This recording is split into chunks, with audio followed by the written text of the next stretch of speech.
Those successes can be fantastic, but they often cast a really large shadow on the rest of our life. And we see all these other deficiencies. The self-improvement paradigm reinforces self-deficiency, creating what I like to call the self-improvement trap, which is the more we do self-improvement, the more it seems we need self-improvement. And we just keep cycling endlessly. It's like being on a hamster wheel. Steve March is the founder of Aletheia Coaching.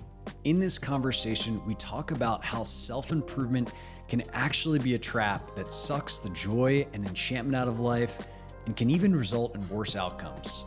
An alternative approach that Steve presents is the self-unfoldment paradigm, where we learn how to meet reality and what's arising in the moment, and by doing that, make contact with a deeper self and all of its resources that are available to help us navigate life's complexities.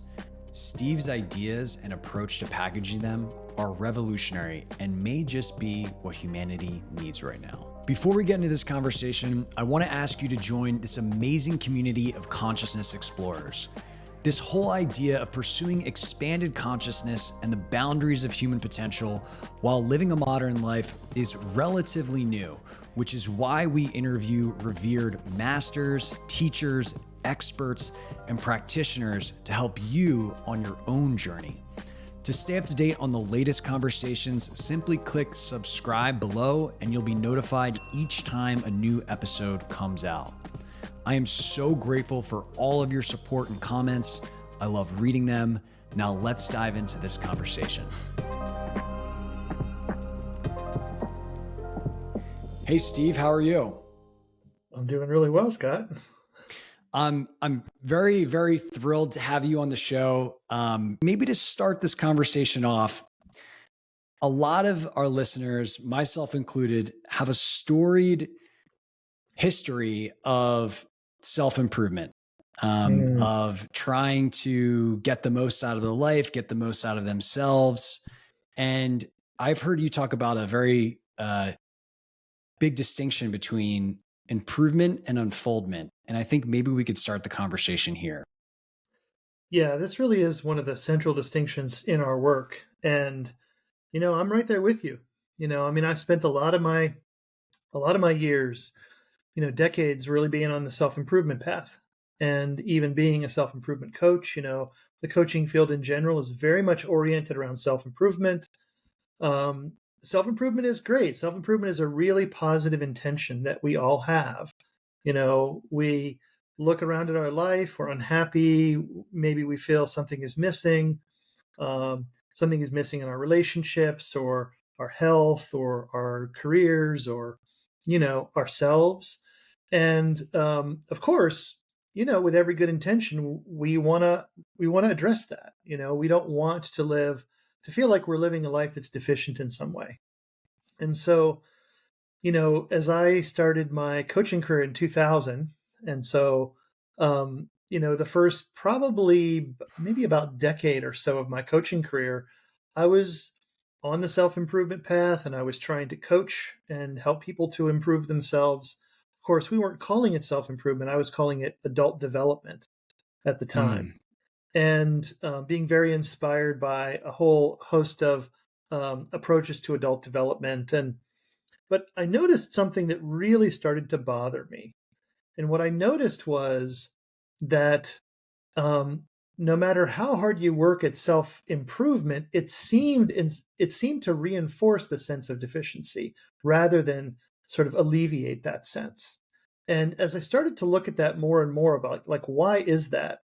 What I realized is that, we start self-improvement projects and sometimes they just fail. And of course, when they fail, we usually conclude, gee, I guess I don't have what it takes. Think of all of the New Year's resolutions. We're about to go through that. Here we are, late Can't wait November. to see everybody's resolutions online. It's going to happen, right? And I'm probably going to make some too, right? And, ask me how it's going in February, right? We all know it's kind of a joke almost, but, we all have good intentions for those projects. But oftentimes, we meet challenges, we meet roadblocks, we meet inner impediments to doing those things. And eventually, many times we just give up And that leaves us feeling deficient. That's not helpful. Even when we generate mixed results, which I think happens a lot, is, it kind of doesn't turn out the way we want, but it's a little bit better. And hey, isn't that better than nothing? Yeah, it is. But still, it kind of leaves us feeling like something is missing, like something is deficient. What I noticed there is that a lot of times where we go is we think, well, this improvement thing is good, but it's not really turning out like I want. So my way of improving is what needs improvement. And so we go into improving our way of improving. And we get on that bandwagon, and that's where we go like from, one practice to another practice, or we read another book, or we go to another workshop, or we go to a different coach or a different psychotherapist, and we're kind of shopping around trying to figure out how to improve our way of improving. Um, but then, strangely enough, even when our self improvement projects really turn out and they succeed, the pattern that I noticed after looking at this for a long time is that they generally succeed because we've kind of put blinders on and taken a narrow view of life. And like really, really, with a lot of willpower and dedication and commitment and effort, have kind of like figured out how to hit the number that we're looking for. And it often is a number, right? Like, how do we lose the 20 pounds? How do we increase our income by, 20%, or whatnot. And those successes can be fantastic, but they often cast a really large shadow on the rest of our life. And we see all these other deficiencies. And so the self improvement paradigm reinforces self deficiency, creating what I like to call the self improvement trap, which is the more we do self improvement, the more it seems we need self improvement. And we just keep cycling kind of endlessly. It's like being on a hamster wheel, right? It reminds me of that whack-a-mole game where it's like, you hit the thing and it's like, all right, the next one pops up and the next one pops up. And I definitely relate. And I know a lot of people have where it's like, okay, well, I have my business in a good place. Now I got to get the relationship in a good place. Now I got to get the finances in a good place. Oh, wait, now the business needs to get back in a good place. And it's an exhausting way to live. It really is, and that's mostly what I see in clients. I see clients who come to me, and they're feeling some sense of deficiency in any of those areas you listed, maybe in multiple of them, maybe in all of them, and oftentimes they're sort of on the road to burnout. Kind of being in this hamster wheel of self improvement is a good recipe for burning out. And so, what I've concluded is that we keep doubling down on that strategy. We keep trying to improve our way of improving because we don't realize there's an alternative. And if it's the only option in town, then we're kind of left with just trying to do it better, right? But there is an alternative to this. And I should say that it's an alternative that doesn't replace the improvement paradigm, but it complements the improvement paradigm.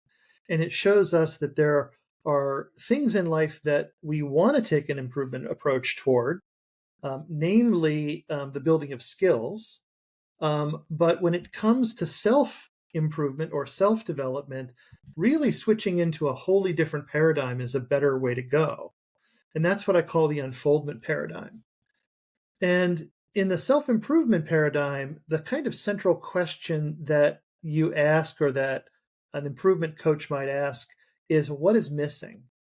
Because if we can figure out what's missing, then we can figure out how to acquire it or build it or develop it or get it in some way so it's not missing anymore. And that just makes a lot of sense, but doesn't work when it comes to working with yourself. So we change that central question in the unfoldment paradigm to a provocative proposition. What if nothing is missing? And what if you're already a whole human being? And on the face of it, that seems questionable because we still feel like something is missing. And oftentimes when I present that provocative proposition to clients, they'll say, well, feels like something's missing. And so then I say, well, what does that feel like? Like, how do you actually sense that in your body? How do you feel that emotionally? How is that sense that something is missing actually present right now.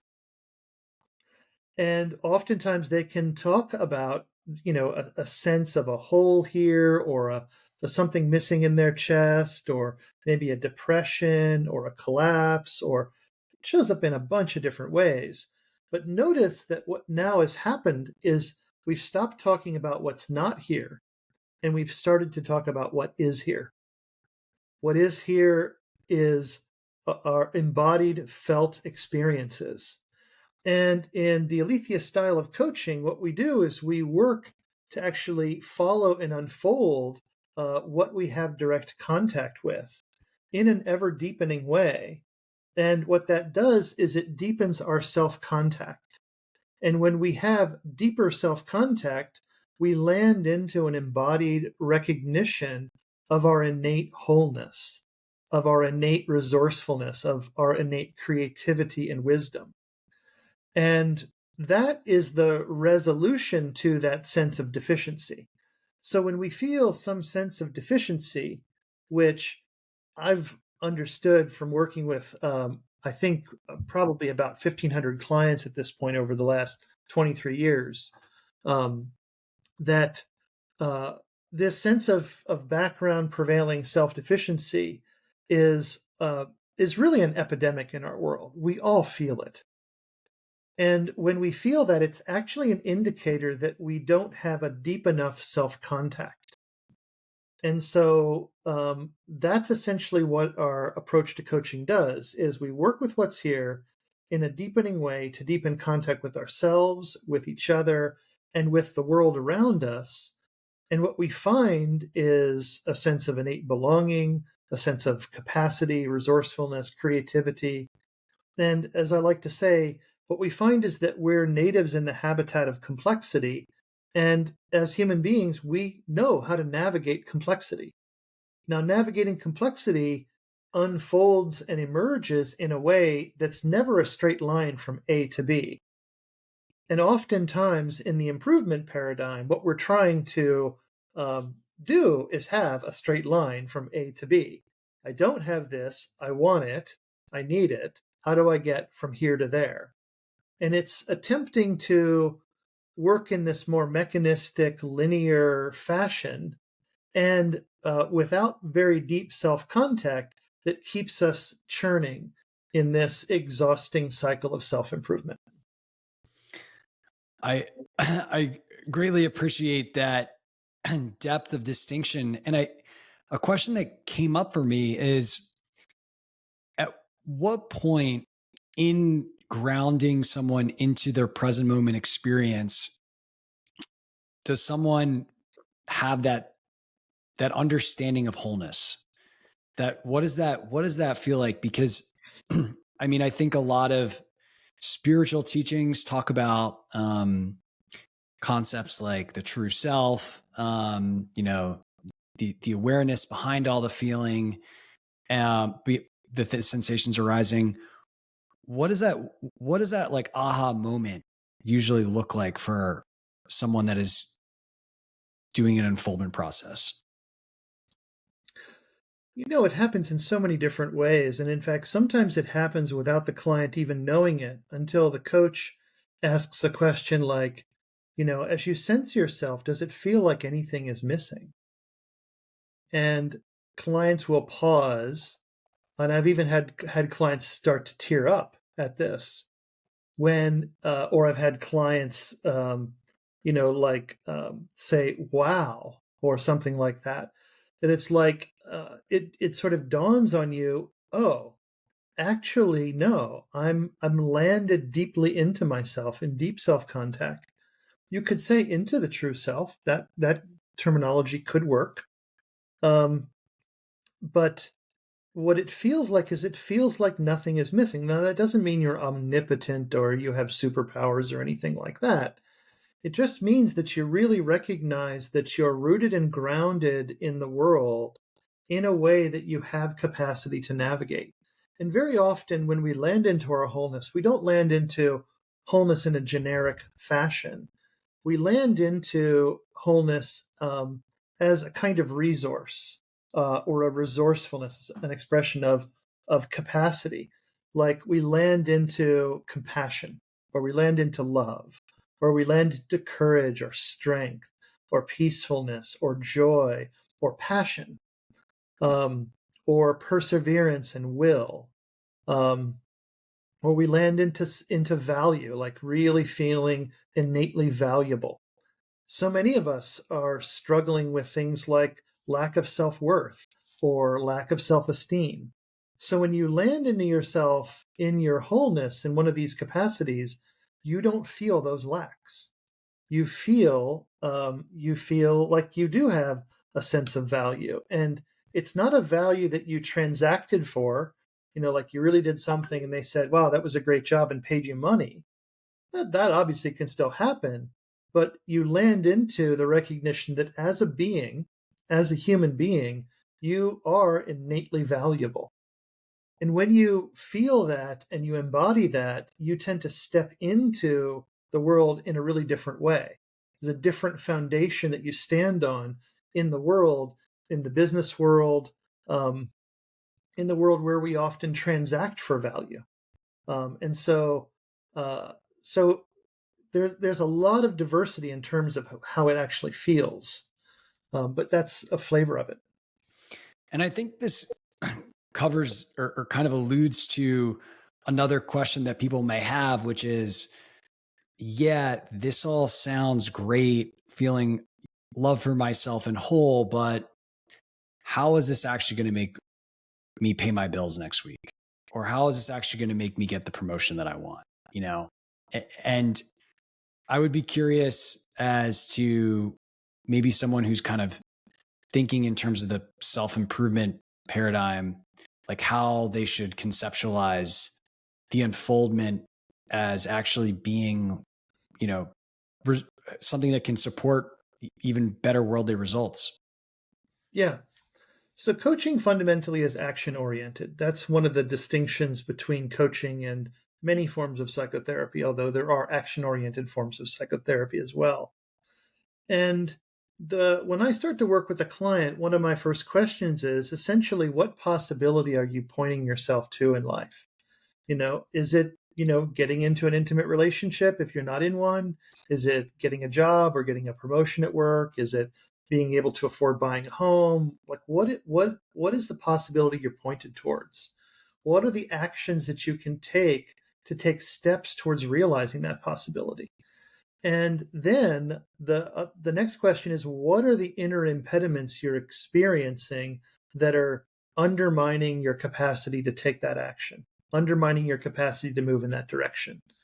A lot of times we know the action to take, but there's a part of us that's scared. Maybe the action feels risky. Maybe it feels like we're setting ourselves up for rejection if we take that action, etc. So there are a lot of things inside of all of us that um, in spite of their best efforts, actually sabotage or thwart our efforts to move in the directions that we want to in life. So in Aletheia coaching, what we do is we turn towards those inner impediments and we work with them in an unfolding way.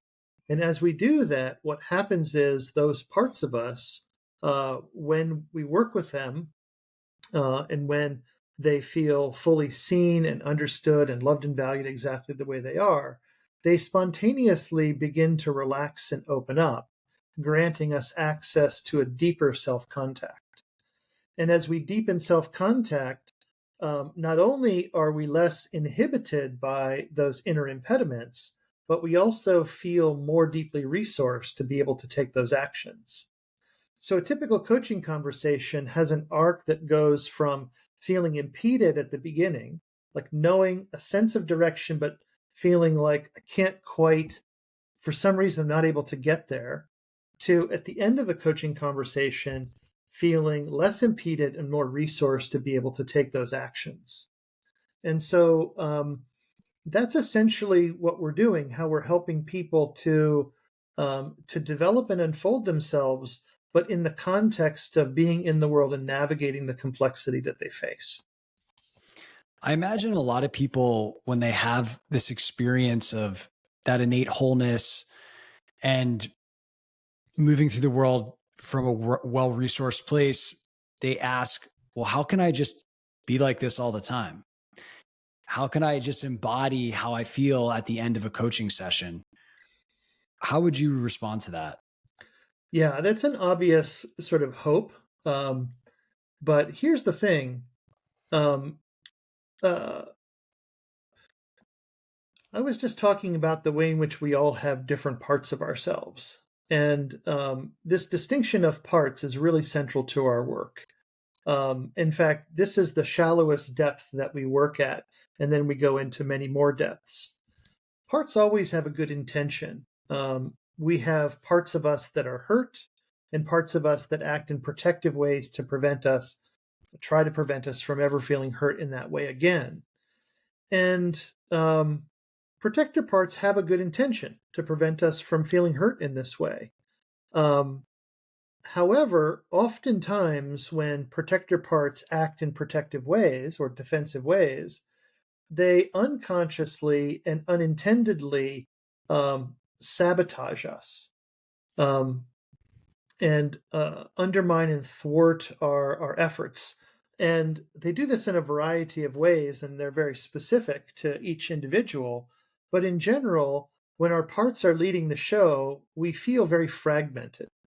And we actually feel a sense of background deficiency. In fact, this is really what our parts are trying to overcompensate for. They say, well, something is missing, and the evidence is you got hurt, and we're here to fill in what was missing.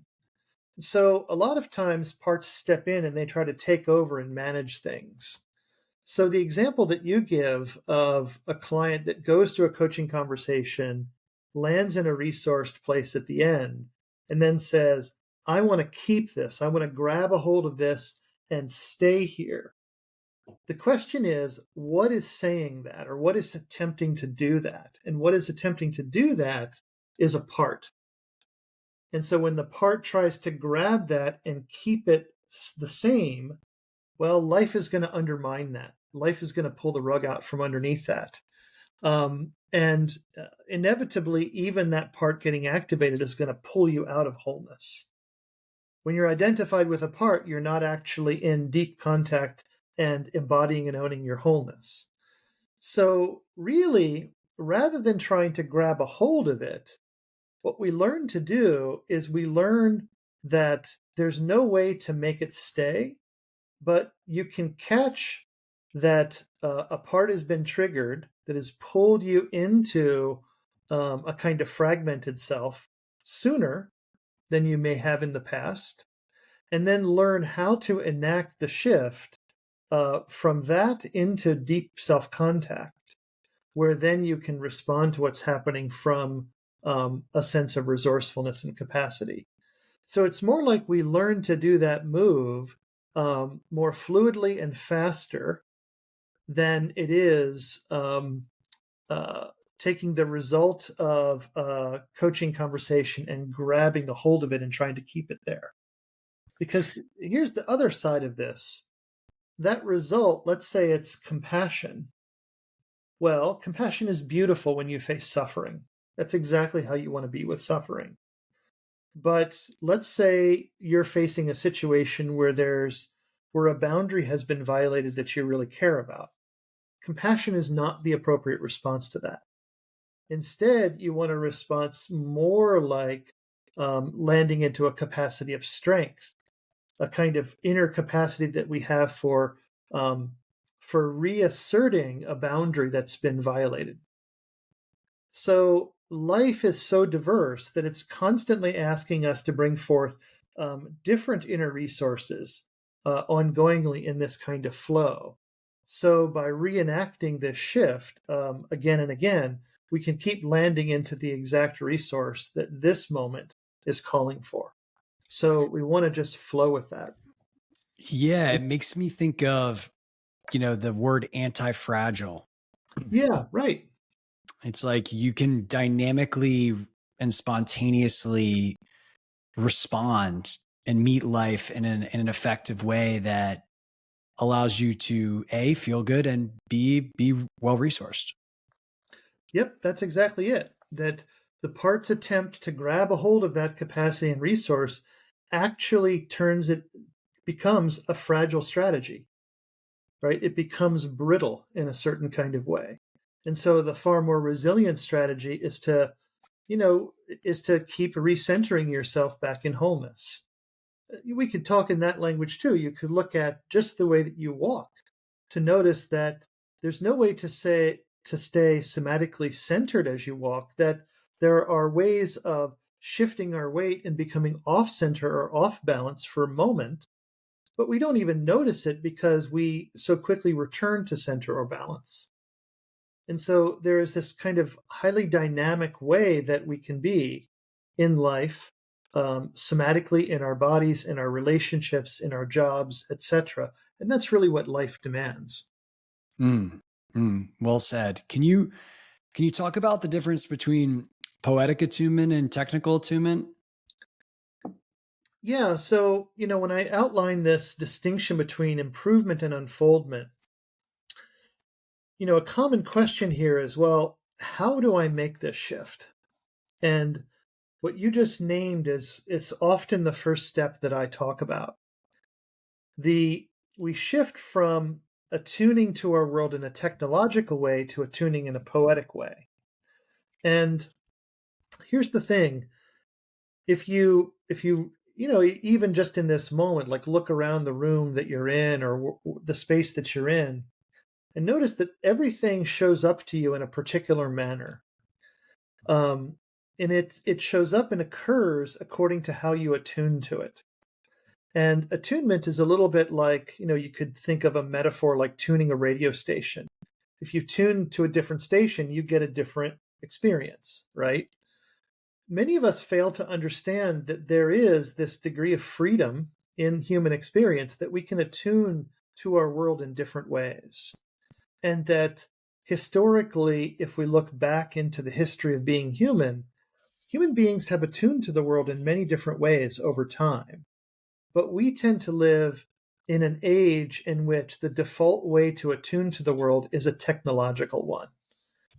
And this was a distinction that I first learned from the work of Martin Heidegger, who was a continental philosopher, kind of mid last century. And Heidegger was living in rural Germany in the 30s, 40s, even earlier, and he noticed farm equipment coming in to replace, automated farm equipment to replace the traditional ways of farming. And he had the foresight and really genius to notice that what was happening was a kind of technologizing of the world, and that what was happening is that we were starting to see human beings in technological terms. And this was actually hiding what it really is to be human from us. So, in Heidegger's way of speaking, he said that the nature of technology is to be a capacity standing in reserve. So, like right now, I have a car in my driveway, capacity standing in reserve. There's also several bicycles in my garage, capacity standing in reserve. But there's also, I have a little pocket knife here on my desk. I have pens, pencils in a jar here. I have my water. We don't tend to think of this as technology, but it really is. This is a capacity standing in reserve. Now, treating those objects like technology is not an issue. What's really the issue is treating ourselves like technology or each other. So, the clerk at the store stops being a human being and starts being a piece of technology for us to walk up and, check out and have some financial transaction with. And we're a piece of technology to them for earning a paycheck. So, you can take a look at our whole school and education system, really from the Industrial Revolution, as something that has trained us to be capacity standing in reserve. This is what we're all desperately trying to be. How do I make sure that I'm the right capacity, that I'm a valuable capacity that people want to use so that I can transact in the economy?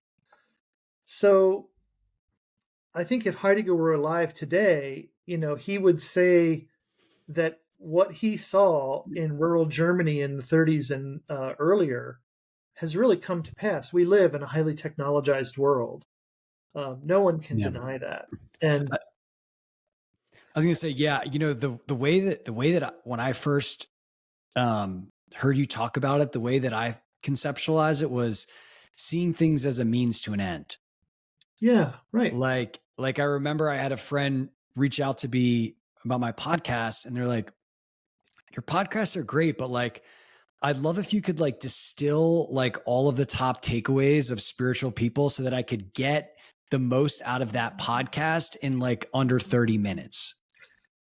And that was like just like such a marked example to me of like, oh, you're just like trying to maximize the utility out of every minute, every moment, everything, every person. And that is that I was like, that is what technical attunement is. That's right. It's also, you can see that the technological attunement predisposes us to doing self-improvement. Or another form of that is life optimization, right? So we want to talk in these terms about optimizing, about efficiency gains, about productivity, right? We want to talk about things like maximizing or expanding bandwidth. We want to talk about being able to multitask better. Notice these are all like technological terms, but we're applying them to ourselves as human beings, right? And is it any wonder that in that view, we kind of come up short? Like we feel a little bit deficient, or to say it another way, is like always in need of an upgrade. Like we need like Steve 2.0 and Scott 2.0 and Life 2.0 or 3.0 or 20.0 or whatever we're at by now, right? So this is kind of the world that we live in. And in a way, as we see ourselves more in this technological light, we see the ways in which we're struggling actually to navigate the complexity of the world that we live in. And yet, human beings are natives in this habitat of complexity. We actually fundamentally, in the deepest depths of our humanity, have everything it takes to navigate this and to actually thrive in the midst of complexity. But when we fashion ourselves technologically, we start to disconnect from that. We start to disconnect from the depth of our own humanity.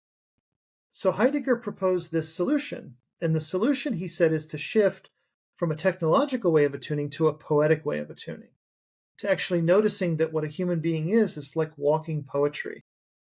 And notice that in our world of technological attunement, poetry has been relegated to being just for artists and writers, and it's been just pushed to the margins of our society, and in a way kind of devalued over science and math and things that would help us build technology. But the thing that but there's real issues there with that. And in the Aletheia coaching conversations, the first thing we do before anything is to really shift gears into a poetic way of into a poetic attunement, and then explore who the client is and what this relationship is more in those terms. And naturally, what unfolds in those conversations is a discovery of our humanity, a discovery of our love and compassion and perseverance and courage. And these are actually the human virtues that are needed today in our world to navigate the kinds of challenges that we face. Not so much this kind of extreme life optimization. I mean, I'm just as busy as anybody, and I wish I had more time too. And yet, uh, you know, I actually find accepting some of the limitations of myself as a human uh, and helps me to land into these virtues, which I find tremendously valuable in navigating life. So it's really about shifting the entire context of the coaching conversation. And then what we find is it results in a very different outcome from trying to be in that self-improvement technologically attuned conversation. Could you give like a brief example of what maybe like moving through a workday with poetic attunement might look and feel like? In many ways, it doesn't look all that different from what people are already doing. The thing is that when you feel moments of deficiency, moments of not having what it takes, you have an option inside of working within the unfolding paradigm, and the option really is to turn towards that instead of trying to remedy it, because that sense of deficiency is really an invitation into deepening self-contact. And so it's a matter of um, noticing throughout your days the possibilities that open for resourcing yourself, and resourcing yourself through contact with yourself and contact with others. So we resource by getting in contact with ourselves, others in the world.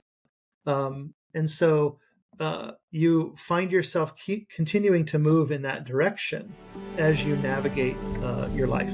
I hope you're enjoying this conversation so far. If you like what you hear, let me know by clicking like, subscribing to the channel, and responding with a comment around something that you found interesting in the conversation so far. In addition to these videos, I do a lot of writing on the exploration of consciousness and my own personal revelations in my newsletter called Consciousness, the Doorway to Human Evolution. To receive these updates and more, all you need to do is simply head to the link in the description below, and you'll be added to the community of 20,000 plus consciousness explorers receiving weekly ideas and inspiration in their inbox. I look forward to hearing from you there. Now let's get back to the show.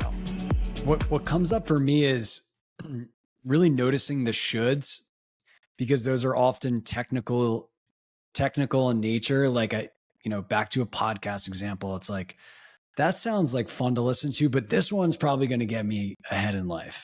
Mm-hmm. Right. And like one feels very much like I could choose the poetry of like what just feels enjoyable in the moment. And then a part comes in and hijacks it and goes, yeah, but this is going to get you that thing that you think you need to feel good at some point in some future state, yada, yada, yada. Yeah. I mean, there's a couple things to also bring into this conversation. One of them is the way that we really step into the poetic attunement is through recollecting our love of truth, beauty, and goodness for its own sake. And so a lot of times when I'm in coaching conversations in the poetic attunement, the core question is, well, what's true here? Like, what's really happening? What's real? And so we keep orienting to what's real, to what's true. And sometimes that's enjoyable. Sometimes it's not easy. It can be uncomfortable. And yet what we find is that there's an inherent value in that, because if we stick to that, we will uncover beauty, we will uncover goodness. And furthermore, we do that for its own sake. And this is super important, because if we did it for the sake of anything else, that would turn it into a technology. And we would backslide into the technological attunement. Like if I even said something like, well, we in Aletheia Coaching, we love truth, beauty, and goodness for the sake of development. If I said something like that, now we would have a developmental technology. We would have backslid into that. So we do it for its own sake. And if you think about it, like, what else do you do for its own sake in life? The only other example I can think of is play. Play is something that you do because it's just inherently valuable to do. If you try to do it for the sake of producing something, then it becomes work, right? So there's a kind of playfulness in the midst of the poetic attunement. It's a play of contact, of human contact. And so there is even in moments which are uncomfortable, difficult to face, there's at the same time a kind of playful openness that is always available. And a recognition that facing in, embodying, feeling what's here, feeling what's arising as it's arising is also a way of moving through things. So sometimes instead of moving through those difficult moments, we try to avoid them, or we try to keep them at bay by grabbing a hold of something we'd rather feel.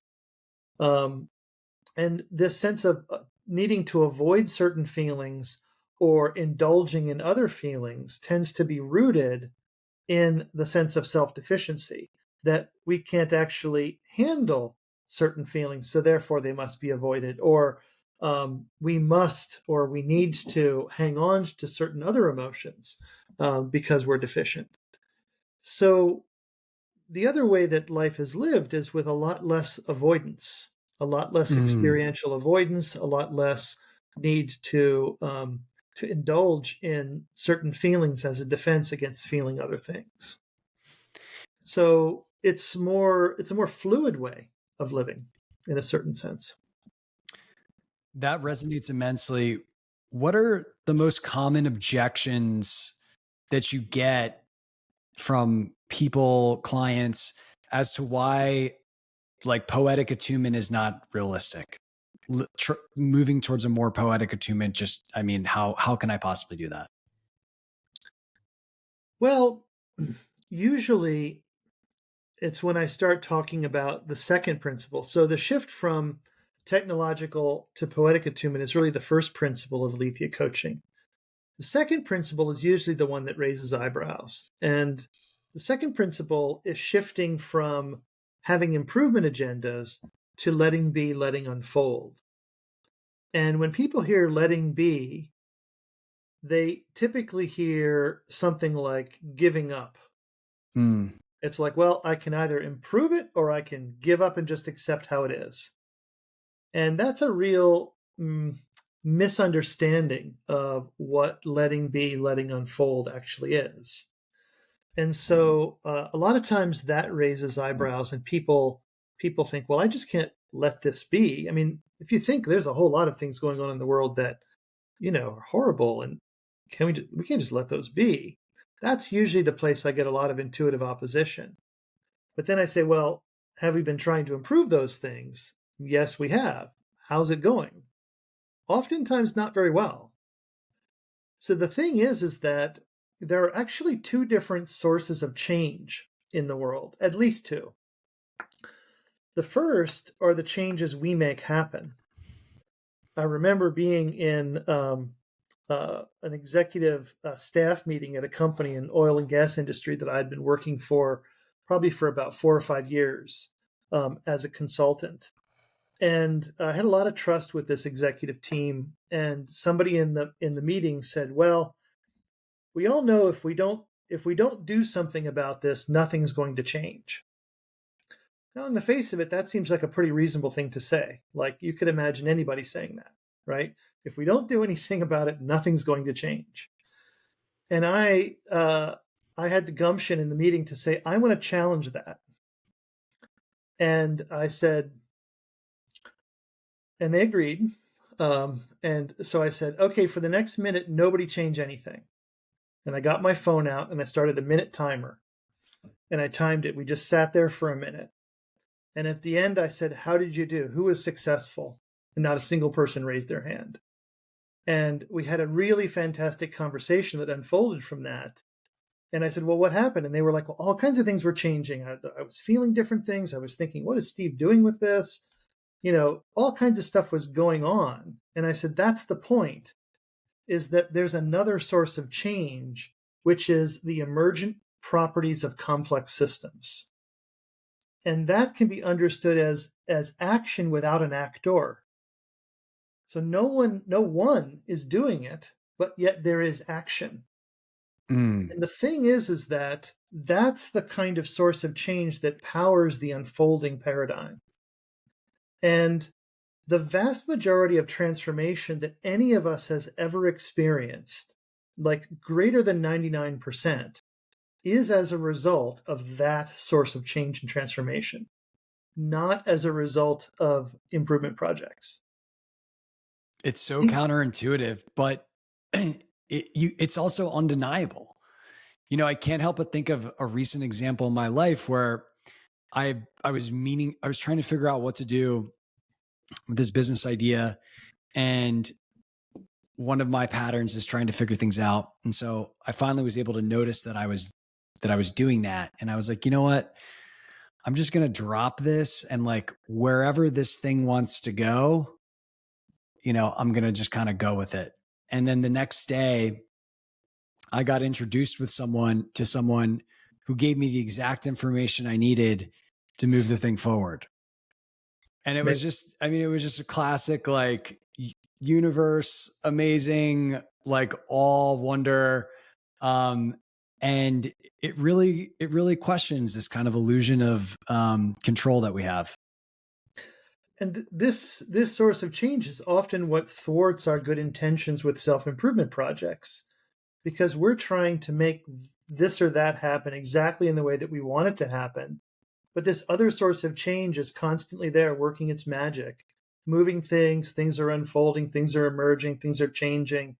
And undermining our intention. So what then we do? We try to exert even more control. It's like, okay, I got to lock this down and lock that down and just try harder. And it's kind of a losing battle that, like we were talking about earlier, winds up being super exhausting and burning us out eventually. So what if we actually, instead of fighting against that source of change, which is unstoppable, what if we leverage it? Now, leveraging it doesn't mean that you're going to go in a straight line, like I was saying before. Navigating in a complex world is often a bit of a wiggly path, but we can do that. We can actually navigate in ways to address the kind of concerns that we have. And often what that takes is it takes things like courage and perseverance and love and compassion and strength. And it takes us being and bringing forth our humanity into that, instead of our ability to kind of mechanically figure out the levers of control and get everything, sort of lined up and managed and controlled.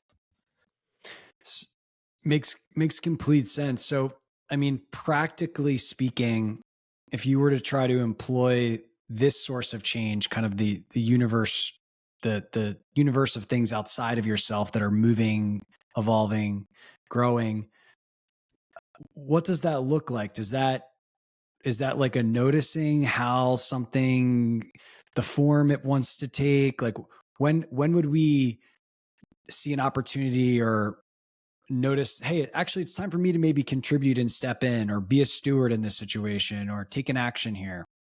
A lot of the ways that we have learned, from complexity science to navigate a complex world is to try parallel safe to fail experiments.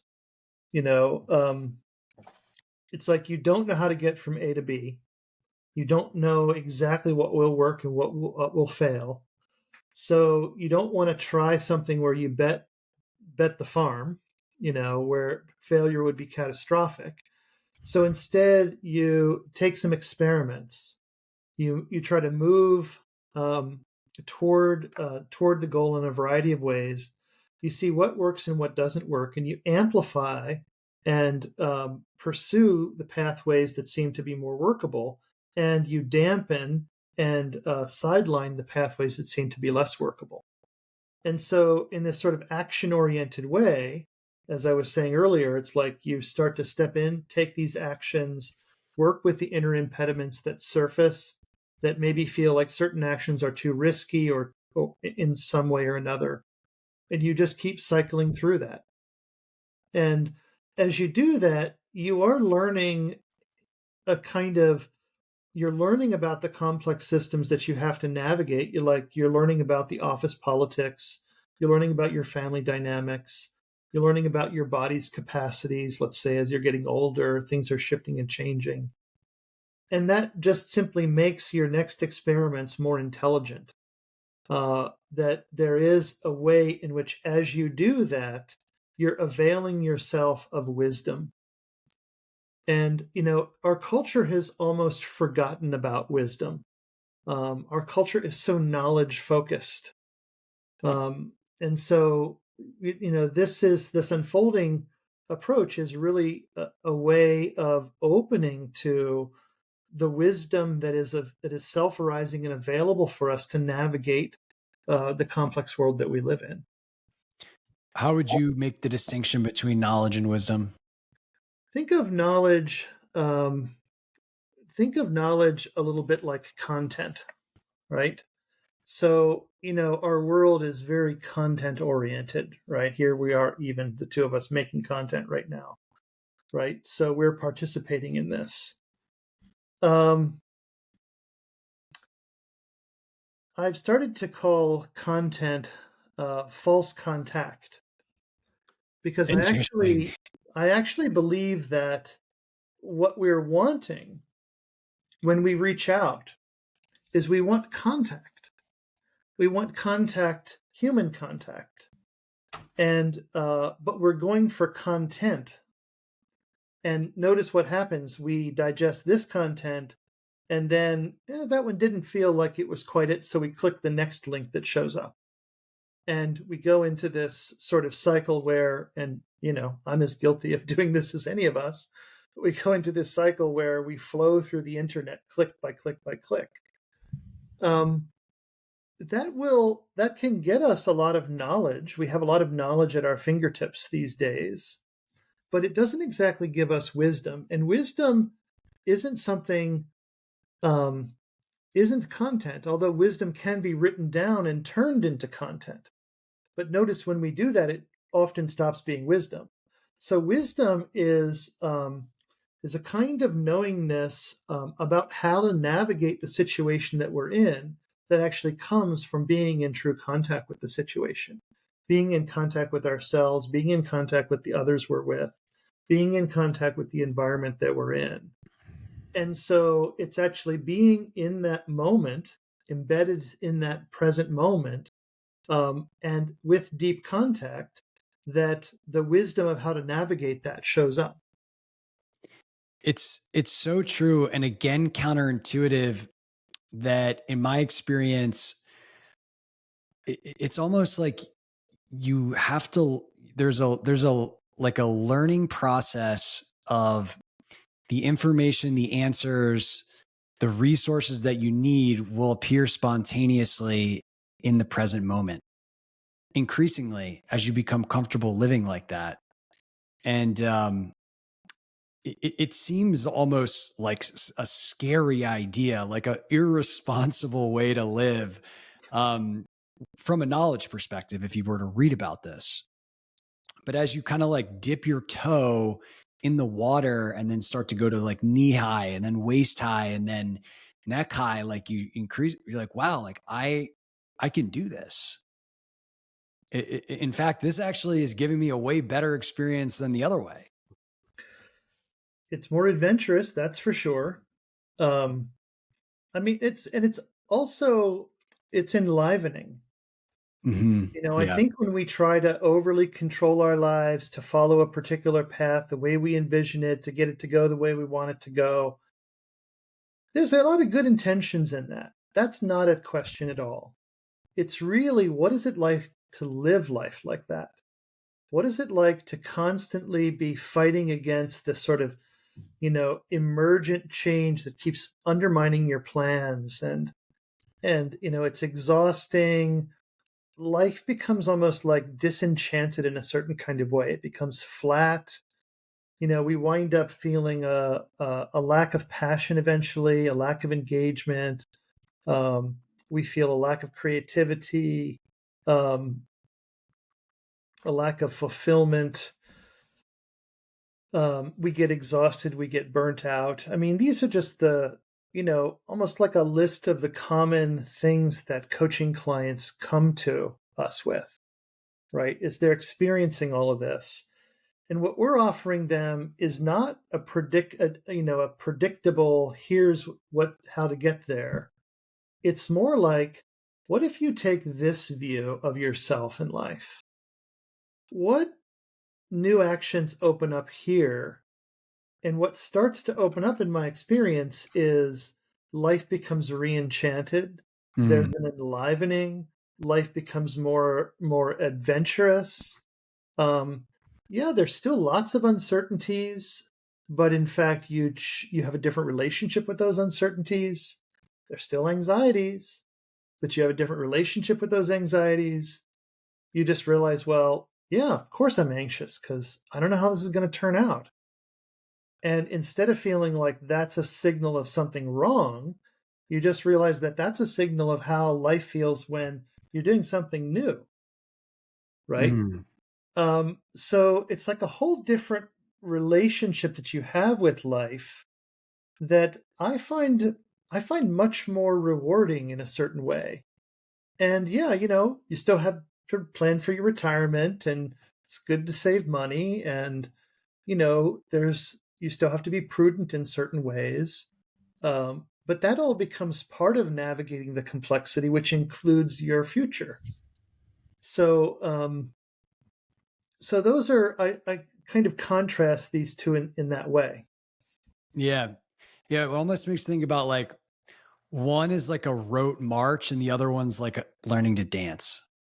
Yeah, right. Yeah, And it is very much a dance or play or um, yeah, just like instead of being controlling, be responsive. It's mm, like, can we be responsive? Like, can I respond to this? Doesn't mean I like feeling this or like facing this, but can I be responsive to this? And I find the answer is always yes, especially when you're in deep enough self contact to feel resourced, right? And, the world we live in is a challenging one right now. And the most important thing for us to do is to keep finding a way to regulate our nervous system and to come back into a resource state where we actually have access to our innate creativity, access to our human virtue, because it's that's going to get us through this. It's not what we know, actually. this is a great kind of dovetail to something I wanted to ask you, which is how these things we're talking about, how we can think of them as perhaps a solution or an adequate response to the meta crisis that we find ourselves in. Yeah. I mean, like I was saying, I think we live in a really tough age. Lately, I've been reading Jim Bendel's book, Breaking Together. And in that book, he articulates, I think it's like 7 different ways that our society is currently collapsing, that like they're already underway. Any one of these things would be really challenging to face. And yet there are at least 7 of these. Can you give an example of one or two of them just so we could kind of Yeah, like he really put talks this into about context? of course, like climate collapse, food collapse, economic collapse, monetary system collapse, um, societal collapse, a variety of these, and they're all, of course, intermingled with each other. They're not really completely pulled apart and mutually exclusive. And he asks, I think, a really beautiful question. He says, well, in this age of collapse, we could either break apart or we could break together. And I think it's a beautiful question. Like, how do we want to be with each other in the midst of this age, which is really needing us in some way to kind of reboot society, to shift in maybe simpler way of saying it is to shift from an unsustainable and self-terminating way of being into being more sustainable. Um, and in my view, there's a common root cause to all of those different forms of collapse. And this is my definition of the meta crisis is the common root cause of all these different this polycrisis. And I think that the common root cause is the particular way we've been human. Um, and we we fail to recognize that this way of being human, the one that we're finding ourselves in now, is actually not the only way to be human. And that historically humans have been different ways many different times in our life, not in our life, but in the lifetime of humanity overall. In fact, we fail to recognize this degree of freedom because none of us have ever lived or known anyone who's lived fully in another way of being human. Maybe with the exception, of course, is if you have contact with indigenous cultures or something like that. So this shift in way of being human is not unprecedented. It actually has precedence. So I view the work that I'm doing in Aletheia, I hope, and my intention is that it make a contribution to unfolding a different way of being human on the planet. And, we've talked today in terms of this contrast between a technological way of being human, and a poetic way of being human, an unfolding way of being human. And I really see that this features prominently in how I think we have to respond to the poly crisis. I think, of course, there will be a technological response that's needed. I think there will be a political response. There will be social movements that will get started. We need all those things. But but from where I stand in this, I don't see that that's sufficient by itself. That I think the only thing that will do it, that will actually enable us to rebuild a different society, is an ontological response. And what I mean by that is a shift in our way of being. Mm. We have to shift our way of being human. And in many ways, the unfolding paradigm, you could call it, and I sometimes do, I call it a new paradigm. But really, it's the old paradigm. Unfoldment is the way that nature produced all this. And yet, in our technological way of viewing things, this has been sidelined almost to the point of being forgotten. And so there's something that needs to come back, but not in a regressive way, not like regressing back to being, the Stone Age or something like that. We're not going back. We're taking something that was a vital and important and necessary element of humanity getting to this point that recently, in the last several hundred years, we've kind of forgotten about.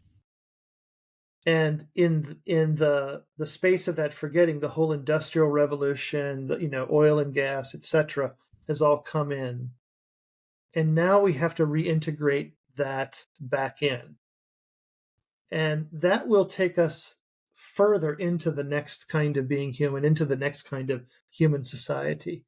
And I don't think in Aletheia we're alone in this. I think we're one of the voices, and we need many, many, many, many voices, all working to help us to reinvent our way of being human. I think that's really what we're up to. I love it. I love it. I mean, this language is so limiting. I think a lot of people in my circles talk about like consciousness being the underlying solution, specifically people returning to a knowing of that whole deeper, truer self-identity. Because from that place, it becomes increasingly difficult or even impossible to do bad things, do harmful things. And yeah, I think one of the things I like about, I think there's many different technologies, tools, words that kind of get us back to this place is I think I like the unfolding approach because it doesn't necessarily, it talks about like, what are you actually doing? It talks about like, how are you actually practically relating to life? where I think some of these other methodologies to get back to that self are just a little less straightforward. I think would be how I would describe it. Like, kind of gets to that self, but you don't really know what do you do besides things like contemplative practice. Um, Yeah, so, I think that's right. I mean, in many ways, where I really learned about the unfolding paradigm was in spiritual traditions. And, in our technologically attuned world, along with poetry being sidelined into, and marginalized to the artists, spirituality has also been marginalized. Our world is very secular in many ways. And there is, one of the things that I'm working with in the coaching world is bringing back and recentering the unfolding paradigm, recentering poetry, but clothing it um, in a way that is invited into the corporate world, invited into the governmental world, invited into the NGO world. As coaches, we do get invitations to work in these worlds. And oftentimes, when we come in from an unfolding perspective, it's a little bit like being a water carrier in the desert. That, it's like people find themselves really thirsty for an approach that isn't trying to fix them, but mm, is instead premised on what if nothing is missing? Let's actually check. Let's look, let's feel, let's explore. They're hungry for something that activates their engagement, their passion, that feels more fulfilling. They're hungry for having a re-enchanted view of the world. And so I think that there are ways to bring this into those areas where it's really needed.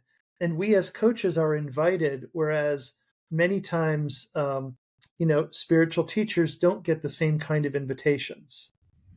Um, and so I think there's something really interesting happening and emerging in the form of coaching because there's an opportunity to bridge between worlds in a fresh way that isn't just a a kind of reversion into a former form that this has taken.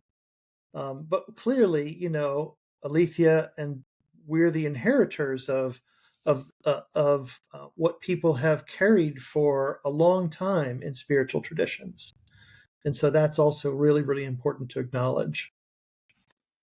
yeah, I definitely see, as someone who has studied a lot of the wisdom teachings and then also sees, many people in business that don't even know that they're kind of doing spiritual teachings. I appreciate your acknowledgement, but a lot of people I know, it seems like they're unconsciously doing this stuff, but don't identify as spiritualists.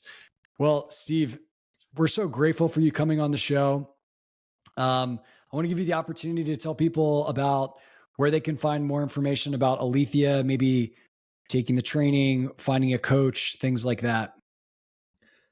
Yeah, if you're interested in more information, you can visit our website, which is at integralunfoldment.com. Our next level one coach training class launches in February 2024. We launched 3 of those per year, and that's a good entry point if you're interested in the coach training. We also have training for parents and children and are working on a variety of other ways to enter into this kind of work and this kind of field of practice if you're not interested in a coach. So it's good to get yourself added to the mailing list, and you'll be among the first to know about those. Amazing. And I'll link all that in the show notes. So yeah, you can go to the show notes just to find those links. And Steve, just love what you guys are doing there. It's really inspiring and it's encouraging. I think a lot of people are looking for something like this. And as someone who's experienced a lot of the stuff that you guys are teaching, it's at the technology is absolutely amazing. Yeah. Yeah. Thanks a lot. Really appreciate the invitation to be here. And to share this work with your listeners. So thanks a lot, Scott. You're welcome. Thank you, everybody, for listening. We'll see you on the next show.